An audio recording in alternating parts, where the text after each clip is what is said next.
धर्म प्राण सत्संग प्रेमी सज्जनों, कल कठोपनिषद पर मैंने बतलाया आप लोगों को कि हमको अगला जन्म कैसे मिलता है? अपने कर्मानुसार और अपने स्वभावानुसार। स्वभाव कैसे बनता है? कर्म करने से ज़्यादा श्रोत्र के द्वारा सुनने से स्वभाव बनता है।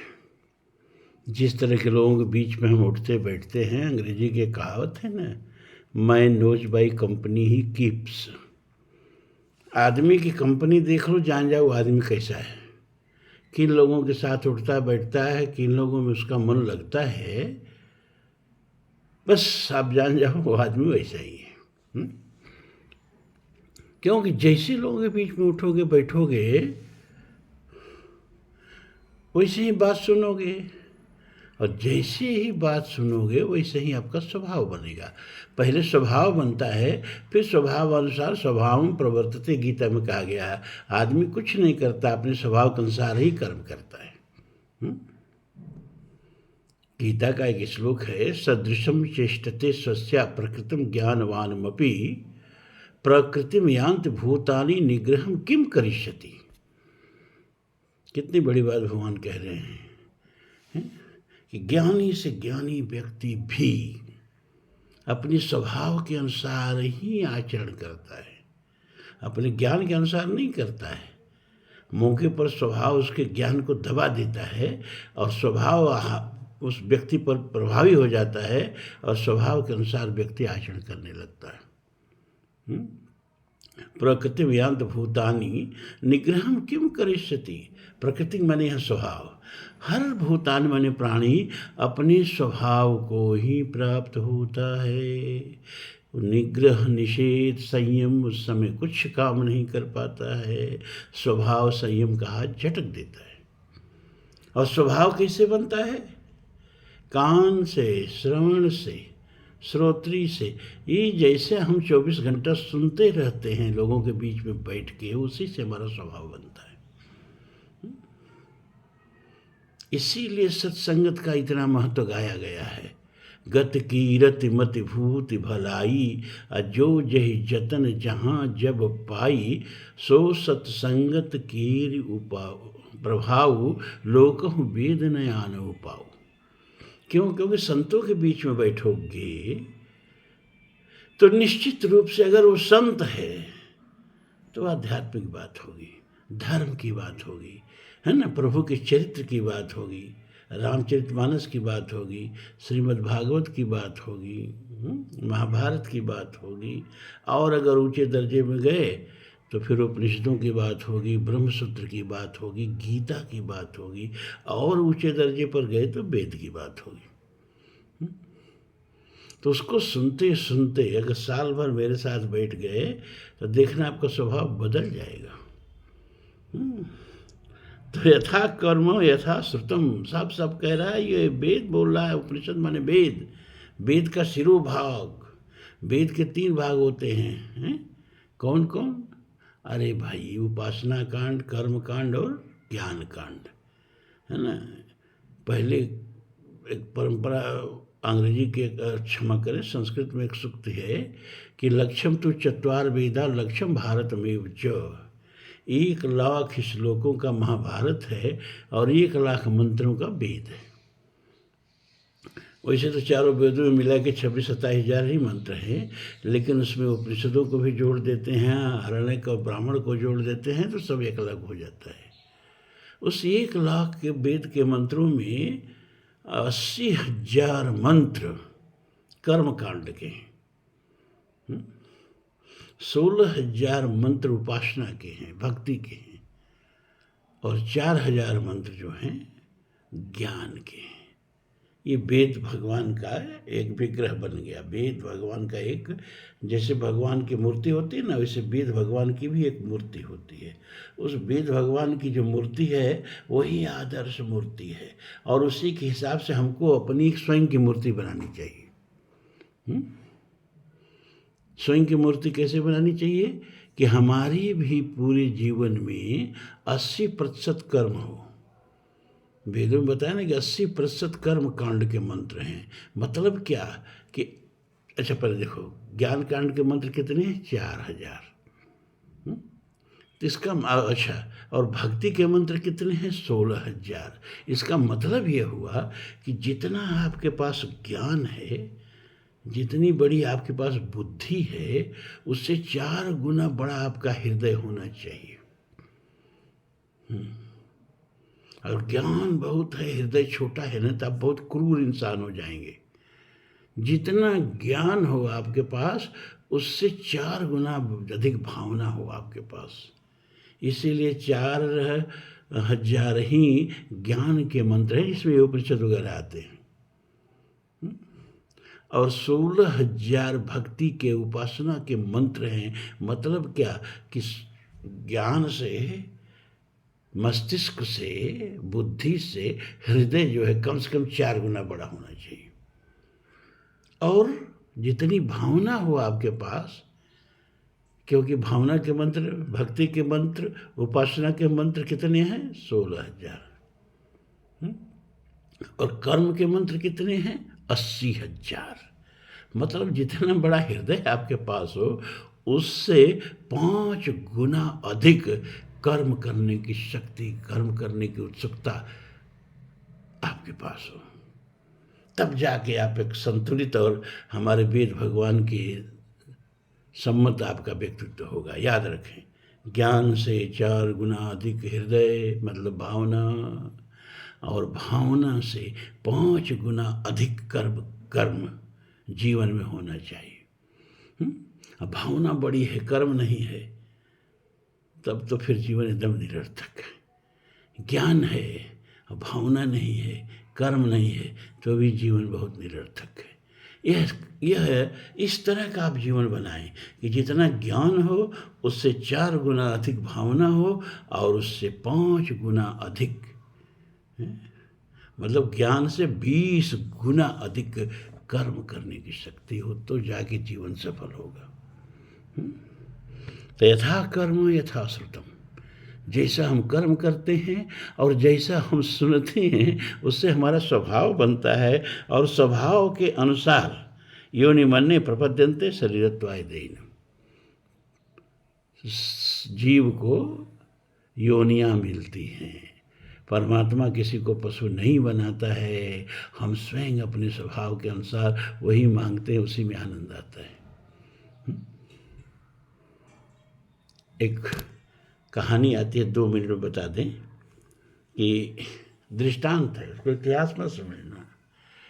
कि एक राजा ने अपने राज्योत्सी से कहा कि बताओ कि मेरे में और हमारी पत्नी में हम लोग शपथ उठाते हैं कि 7 जन्म तक का संबंध है, 7 जन्म साथ रहेंगे।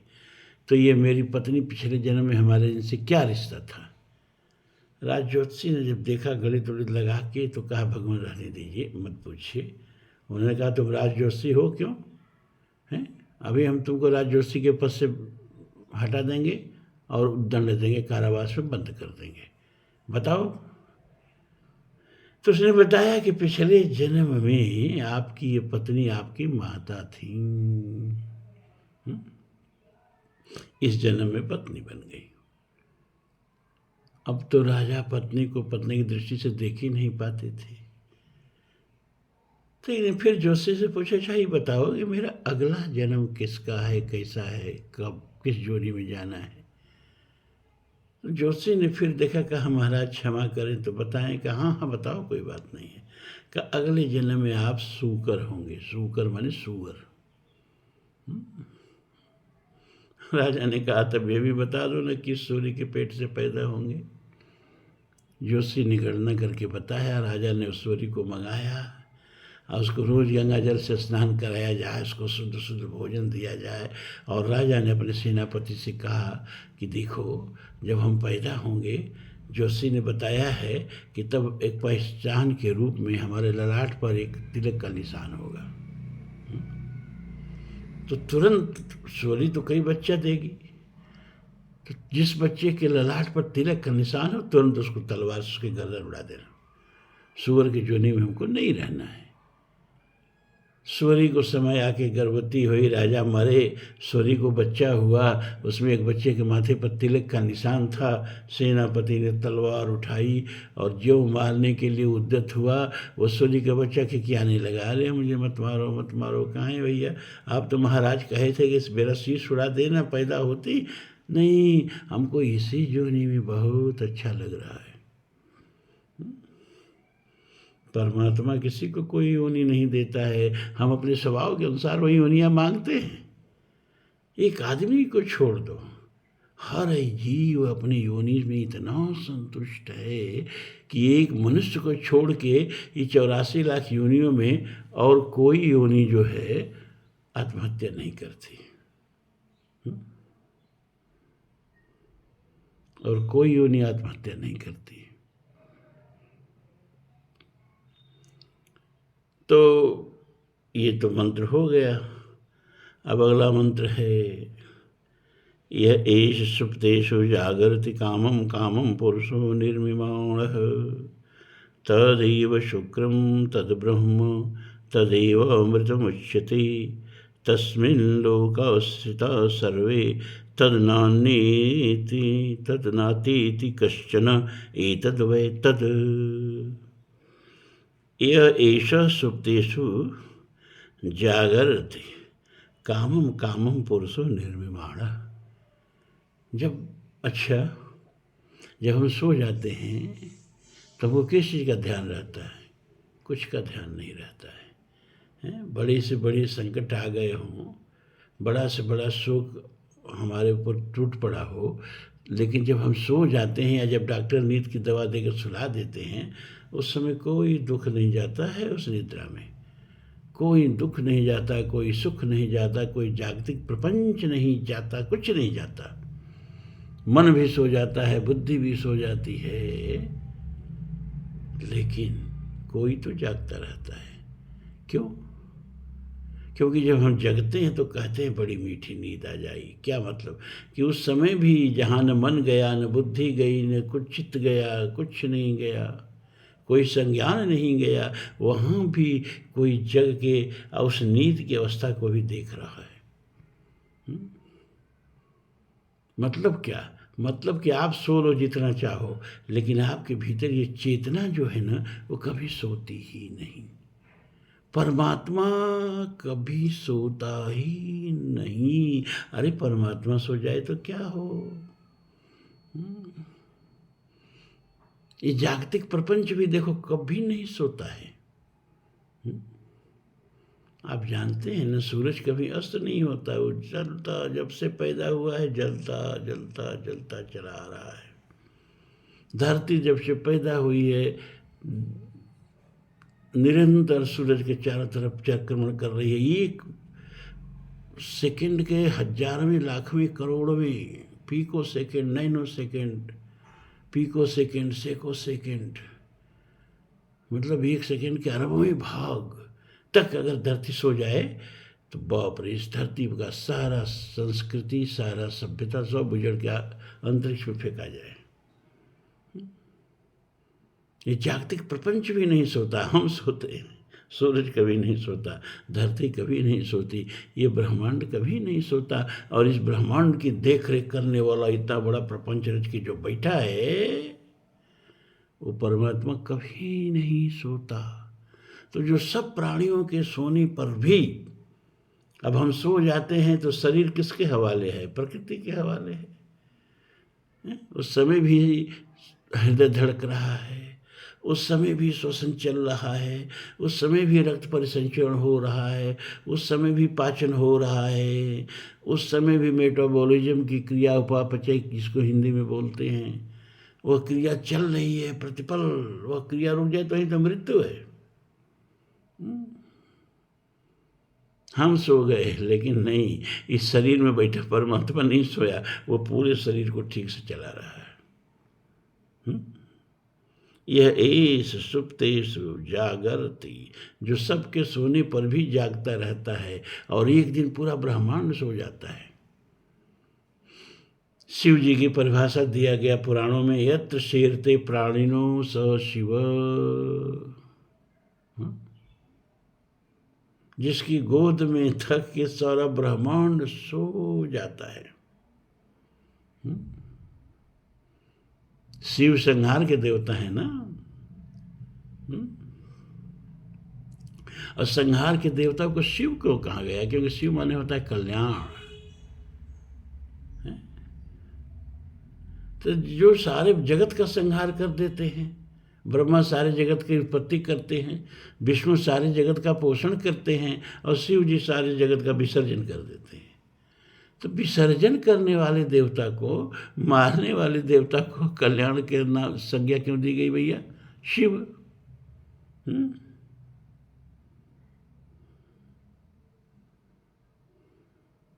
नमो संभवाय च मयो भवाय च, नमो शिवाय च शिवतराय च, नमो शंकराय च महेश्वराय च क्यों कहा गया है?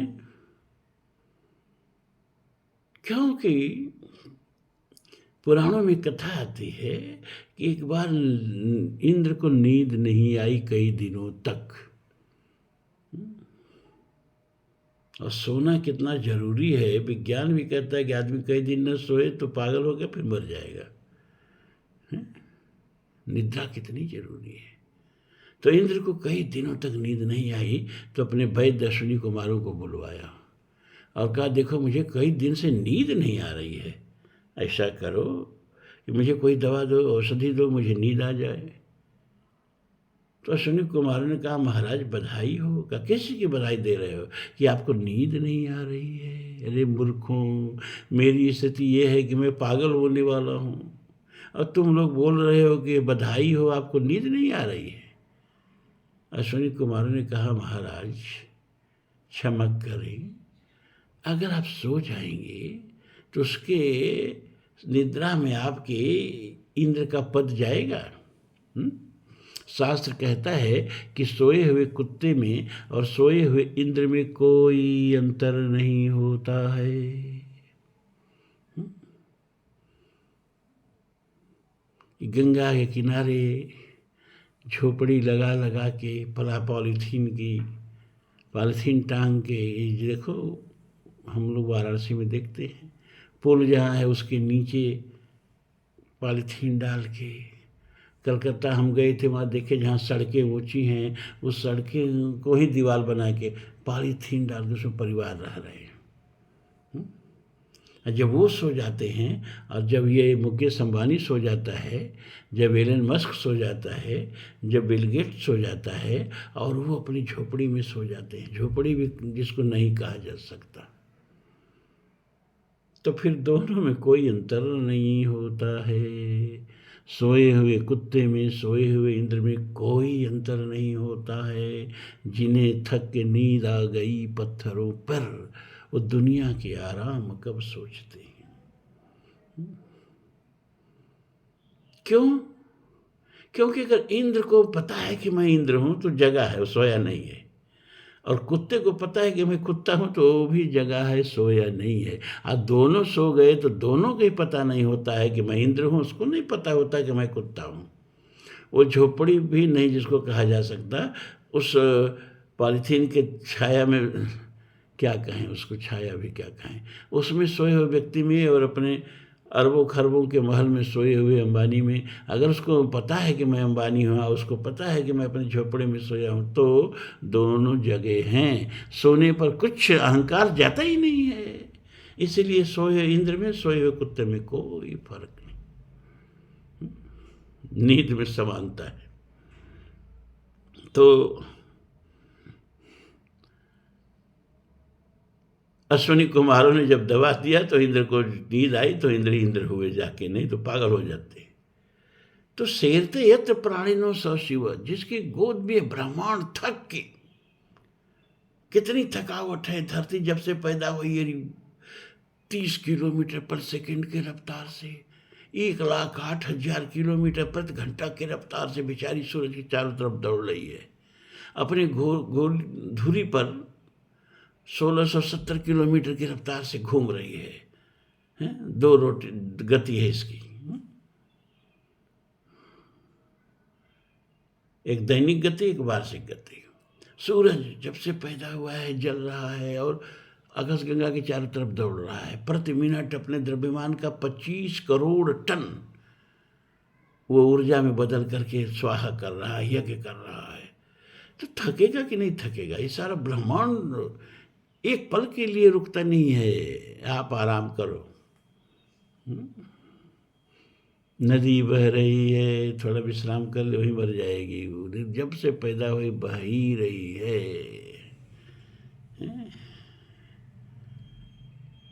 तो ये ब्रह्मांड भी थकेगा कि नहीं थकेगा? थकता है। और थकता है तो सोए नहीं, तो फिर से सृजन कहाँ से होगा?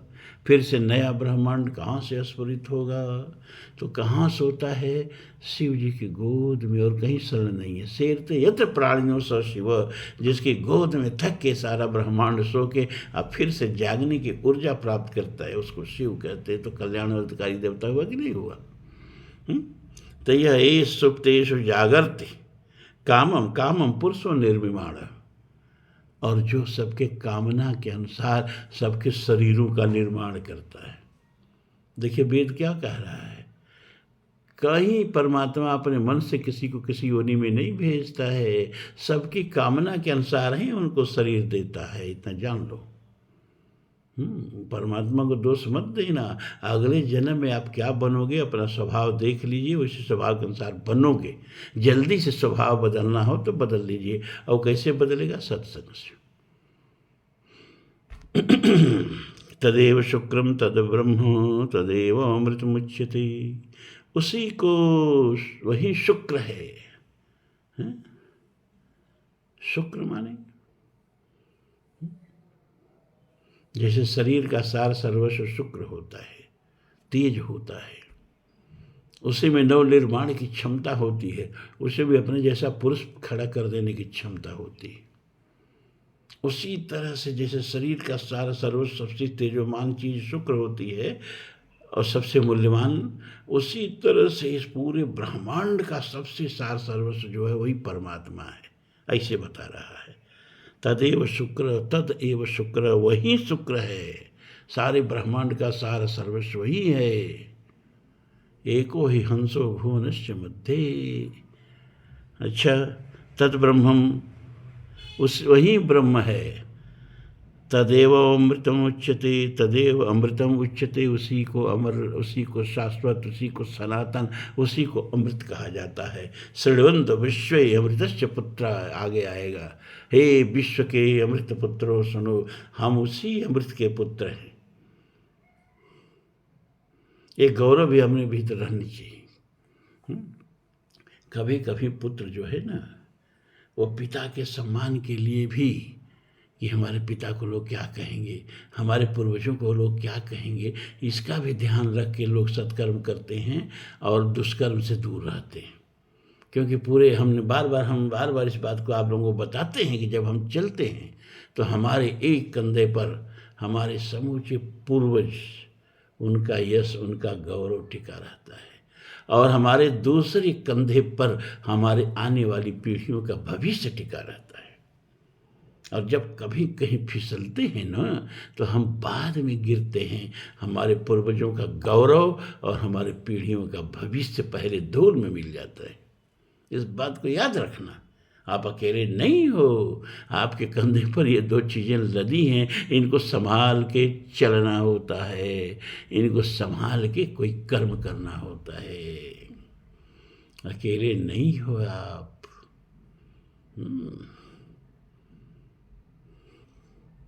जयचंद ने वो काम किया, मान सिंह ने वो काम किया, मीर जाफर ने वो काम किया।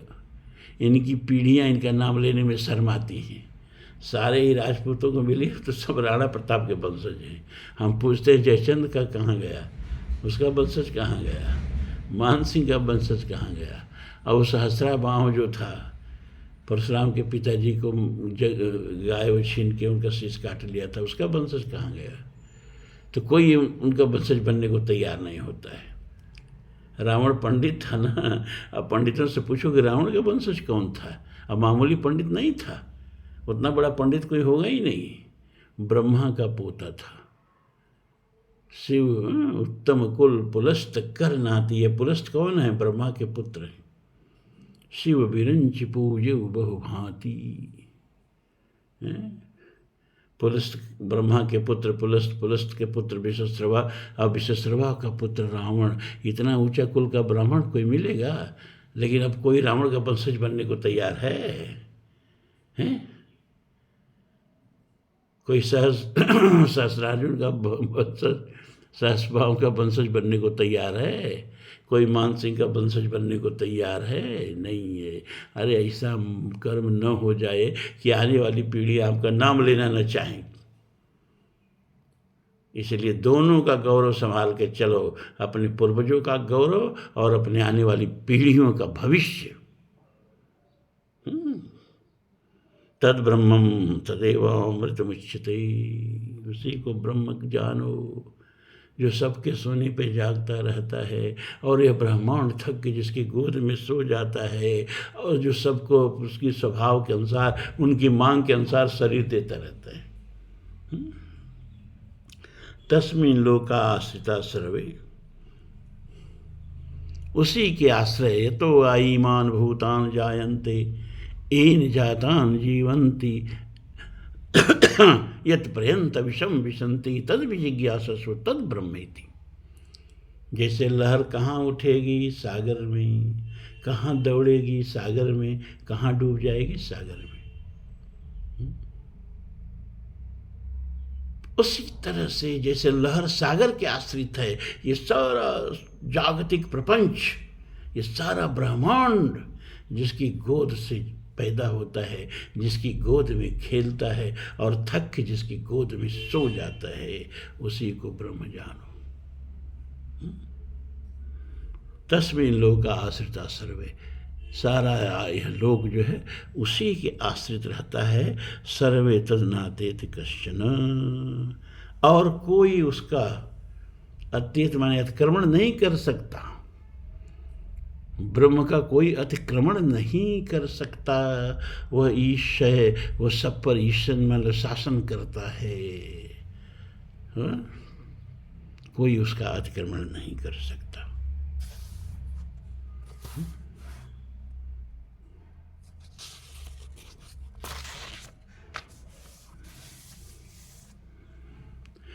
अगला मंत्र। अग्निरथैको भुवने प्रविष्टो रूपम रूपम प्रतिरूपो बभूव एकस्तथा सर्वभूतांतरात्मा।